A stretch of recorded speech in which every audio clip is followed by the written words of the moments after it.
of the game. It's a rich thing. Pictures of Sania Mirza walking around Dubai with her husband Shoaib Malik and son Azan Mirza Malik are going viral on social media.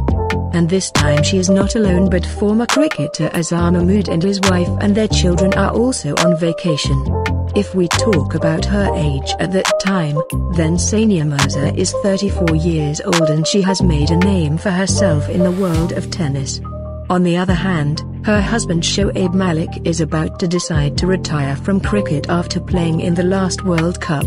Recently, when Sania Mirza came to Karachi for Pakistan Super League, the well-known morning show host Shaista Lodi invited her to her house. And she looked very happy to get love from Pakistan. Meanwhile, for the first time, pictures of her with her mother-in-law went viral on social media. On this occasion, she won the hearts of the fans by wearing Eastern clothes. Some pictures of Sania Mirza with her husband Shoaib Malik on holiday in the deserts of Dubai are going viral on social media, in which it can be seen that Shoaib Malik's family and Azhar Mahmood's family are very happy.